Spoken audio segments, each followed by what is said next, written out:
Good morning, everyone. First of all, I want to express my gratitude to all the frontline workers. This has been a challenging year. It is hard not to meet in person, but I want to thank all the organizers to make sure they make us connected in this virtual platform.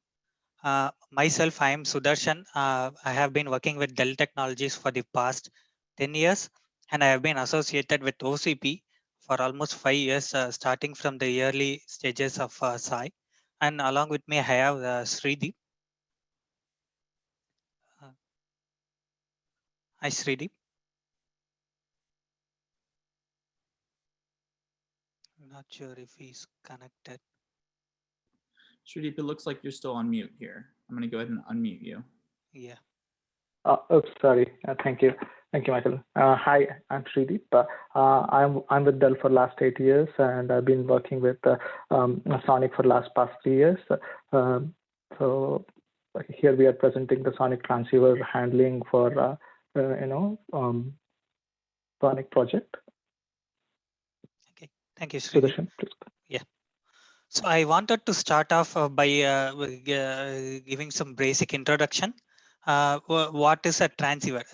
A transceiver is nothing but a small interconnect device that is used to connect different devices and carry data between them.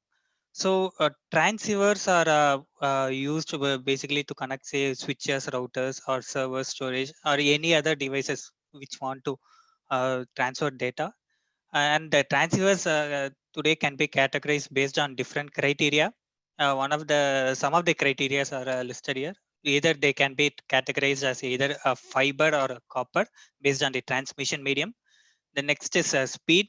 So the transceivers range all the way starting from 100 meg to 400 gig. We have variety of speeds available.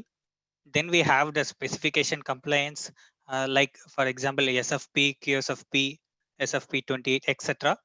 And then the length of cable. So the transceiver cables vary starting from 0.5 meter to even some cables ranging kilometers in length.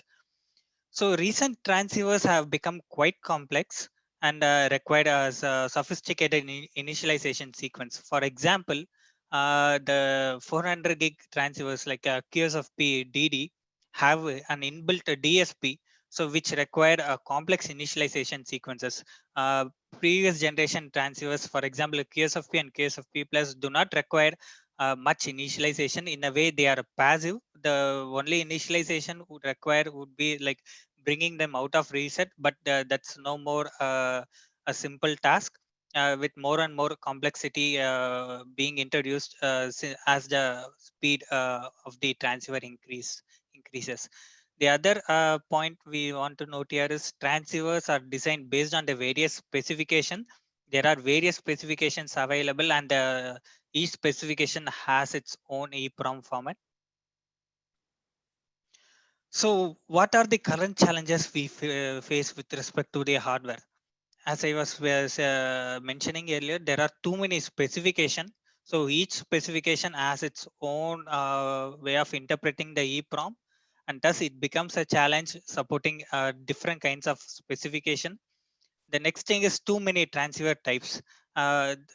There are a variety of speeds available, and the form factors, and all these permutation and combination gives us a lot of transceiver types, and each transceiver requires its own initialization sequences, its own properties, and thus the handling of a transceiver has become much more a complex problem to solve in the NOSes. The third one which we wanted to say here is the mistakes in the EEPROM programming. Generally, the transceiver is detected and a program based on the EEPROM fields. And if there are any small errors or corruption in the EEPROM, it becomes very hard to program, because certain transceiver requires a very a specific kind of programming without which they may not operate optimally, or it may not even power up or come up operational. And the fourth one is vendor specific implementation. So there are certain vendor specific implementations required for transceivers. For example, certain LR media require initializing specific bits in the EEPROM to enable the high power mode.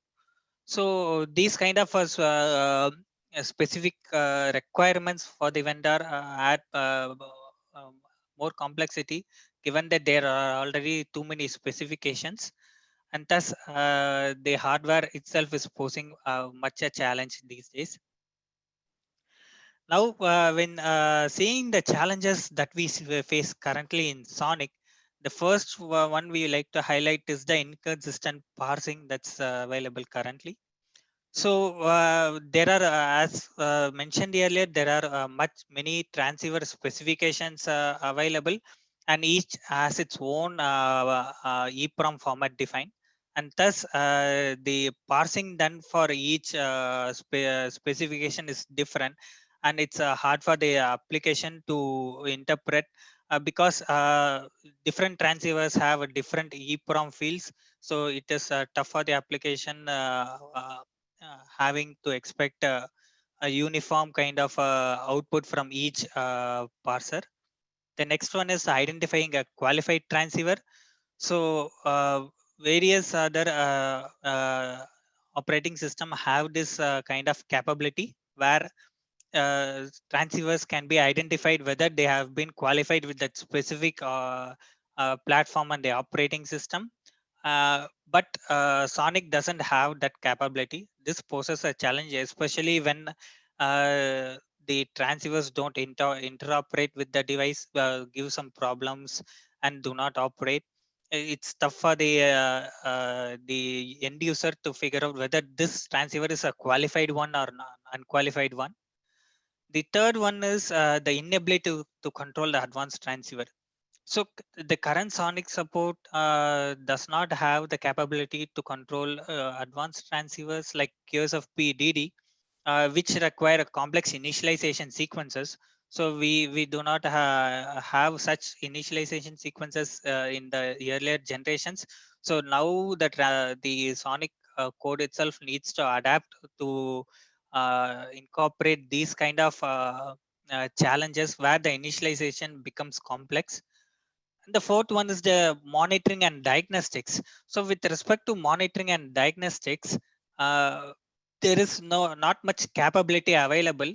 One example I would like to give here is, say for instance, a platform is restricted by the amount of power it can have, and so that it can support only a few number of high power transceivers.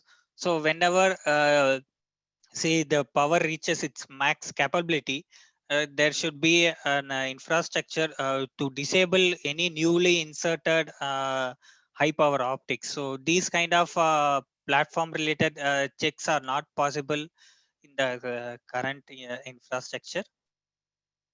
So to overcome all this, we have a set of goals defined here. As we can see, the first one is defining a standard uniform naming convention. So that's one of the basic goals we wanted to take over here. The current naming conventions are making it difficult to interpret, to display each and every transceiver. So we have standardized the name. The second one is having a consistent parser output across different specification compliance across the different transceivers. In a way, this will make sure the applications would easily adapt to it. So whenever there are differences in fields, or certain fields are not supported, the parser output can mark it as not supported, and the application can seamlessly operate across different compliances available. The third one is the transceiver informations are categorized into three categories: static, dynamic, and control, which we will see in the upcoming slides. The fourth one is we are providing an infra for the vendor specific overrides, that is also explained. The fifth one is we are providing an infrastructure to recognize a qualified transceiver, which is one of the most important requirements across different customers. And the last one is this is a roadmap item. As we had seen for advanced transceiver, they require a complex initialization sequences. So if it is going to be done sequentially, it's going to take a lot of time. and the system might take a lot of time in bringing up all the ports. So we are proposing an asynchronous mechanism for this.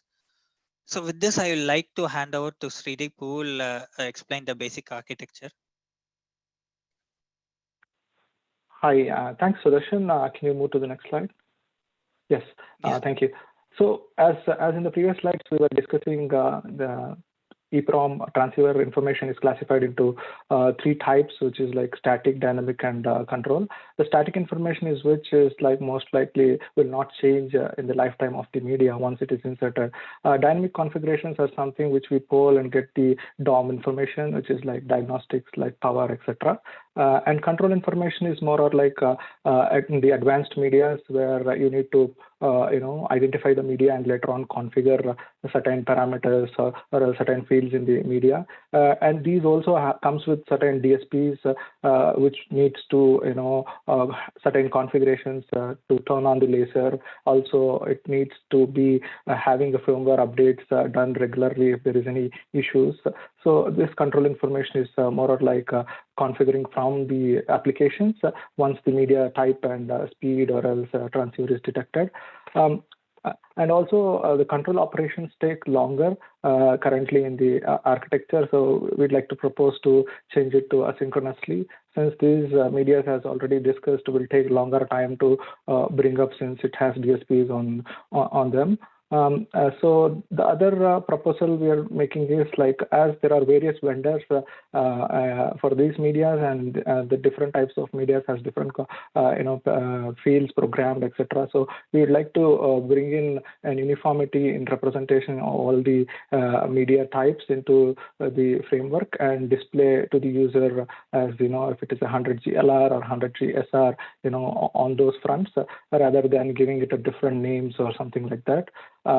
There is a vendor-specific decorator which we integrated into the framework, which will allow to override certain fields or else append certain fields into the dictionary, Python dictionary that transceiver daemon pulls out of the the transceiver.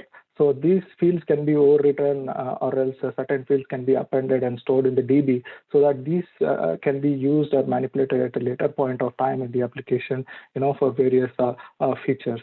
Sudarshan, can you move to the next slide? So more or like this is the architecture which we are trying to plug into the SONiC framework. So most of the people who are familiar with SONiC project is aware of the transceiver D, which is the main daemon that handles the transceivers, which pulls the data from the EEPROM of the media and then tries to bring up the port, etc. For standard passive medias like 100G, 10G, all these things, that's pretty much straightforward. But as the advanced medias are coming into picture, like 400G, 200G, or SFP56 and new standards evolving, we want to represent the data from the hardware layer to the application in a uniform way.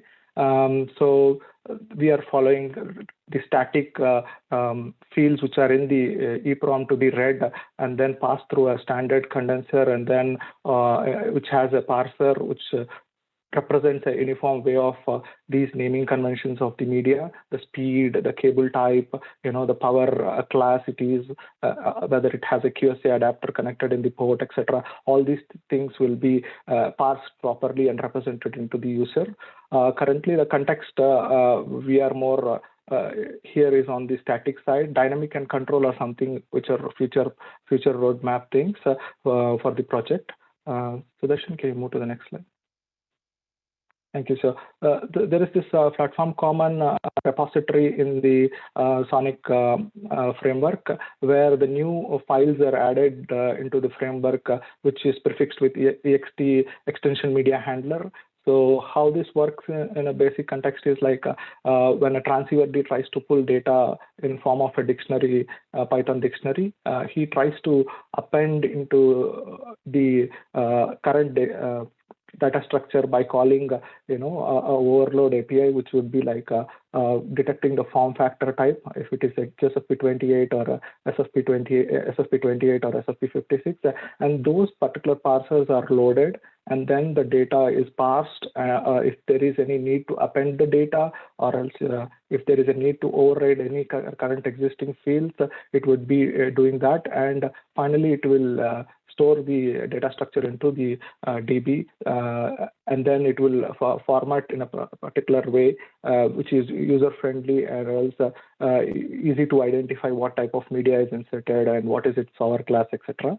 Can you move to the next slide, please? Yeah, so this is a sample output that we are showing here on a 400G box, which has 400G as well as 100G media. So we did add a subcommand called Transceiver summary, which gives out the media name, the power class, the power of the port, as well as it tells whether a QSI adapter is inserted or not.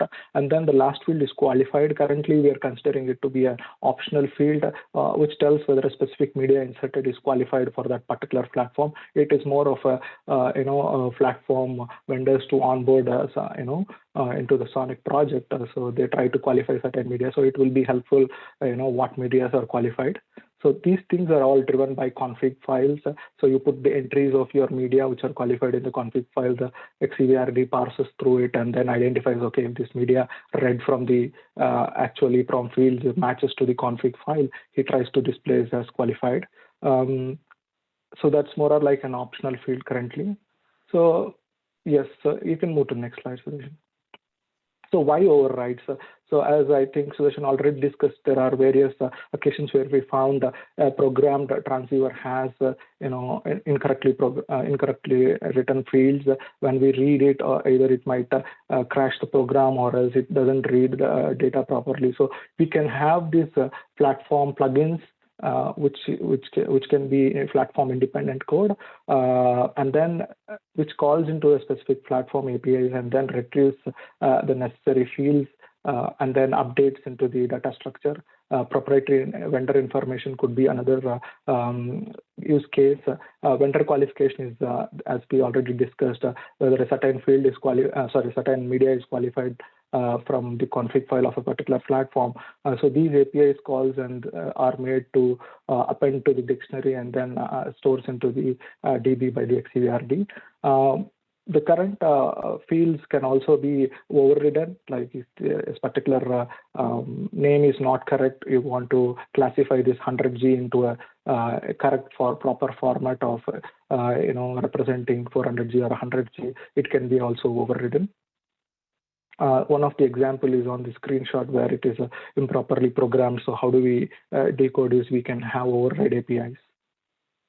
Can you go to the next slide, Sudarshan? So the next topic would be around CMES, where as the modern transceivers are coming into picture with the latest switches and NPUs. So this is more or like is needed, which will help enhance the framework because it's quite feature rich, which contains everything from power up or diagnostics to firmware updates on the media. So how do you handle this? Needs to have a little bit intelligence in the software. So we are trying to propose few things like currently the infrastructure has a blocking calls going and reading the media. Rather than that, we want to do more of a optimal way of asynchronous calls to initialize the media. And also propose online upgrade of firmwares for these medias, because since it has DSPs on them, there would be regular updates from the vendors. So we would like to propose a way to upgrade these firmwares. So similarly, the firmware update also needs to be async, without disturbing the operation on online switch. Sudarshan, can you go to the next slide? So the feature enhancements, the current context, currently we have more, finalized on the static part of the proposal, and then we have raised pull request into the community. The future enhancements that we are considering or else in the future roadmap is firmware updates, infrastructure of transceiver from transceiver D into the media, enhancing, async operation infrastructure. As all these things are coming into the current project or infrastructure of media handling, we would like to propose a standard logging mechanism so that which would help debug or else find a particular information from the logs. And more features on the CMES regarding the power or else any diagnostics information. So this one can go to the next slide. So as we already said, there are a couple of pull requests. One pull request which is talking about the name handling and of the media. How do you handle and represent to the user? So that is 640 pull request, and there is other pull request 129, which is more of a parser and a representation of how do you use a new media coming into a switch. How do you program it, or else how do you parse it and represent it in the CLI. There is we request feedback if there is any going through the pull requests. And also there are a couple of considerations we want the vendors to take is to follow the programming of the media as per the SFS specifications, so that it would be easy for the project to current whatever infrastructure is proposed or else is existing without difficulty can be parsed and represented. Similarly, for 400D transceivers, as we were talking about the firmware update, it would be good if they follow the CMES CDB block spec for easier updates, so that the SONiC project as is can adapt it easily. That's it from my side. Yeah. Thank you. Thanks, everyone. Let us know if there are any questions. We are happy to answer.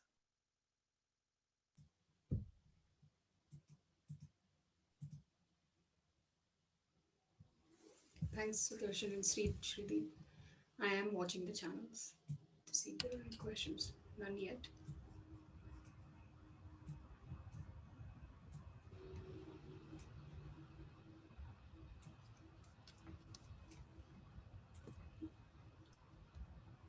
So does the PR actually contain all the parsers, the initial parsers for some of them at least?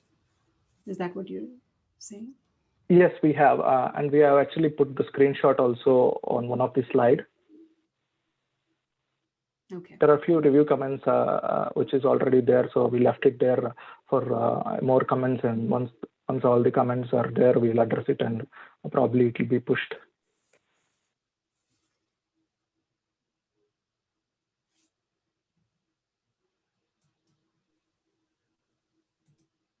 So for the async infrastructure, do you need APIs from the vendors? Just curious. No, currently we are planning to follow the spec which is proposed by the vendors, or else the SONiC standards, and then implement in the infrastructure. Okay.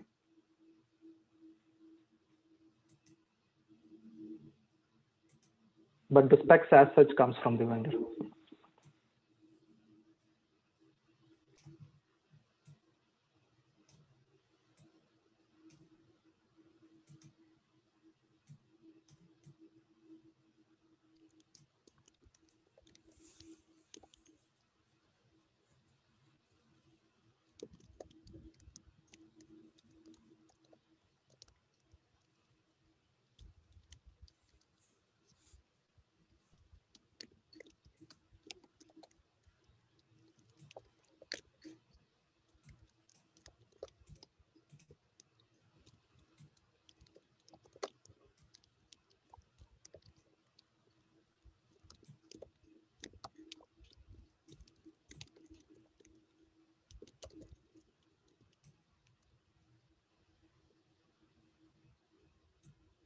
So does this, I'm assuming this supersedes some of the existing transceiver support in SONiC, right? So are there any guidelines for people to migrate? Yeah, that is one of the comment. So we are going to put a README in the repository which we just showed up. So it will have the details. How do you when a new media is there for the vendor, how do they onboard for platform vendors too? Okay.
Maybe we can go back to your future slide and just talk, maybe reiterate some of the points while we're waiting for questions to encourage people to, I guess, contribute.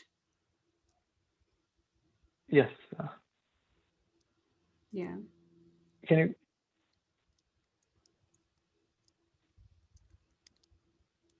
So for on 400 gig, is there already support in SONiC? Yes. Yes. Can you, Sudarshan, can you go to the slide where we have the screenshot? This the one? Yes. This. Okay. Yeah. No. Yeah. The previous code. So this Okay. this switch is already onboarded into SONiC community currently from Dell, and so this is the media handlers which supports. Yeah.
Okay, thank you, Sudarshan and Shrideep.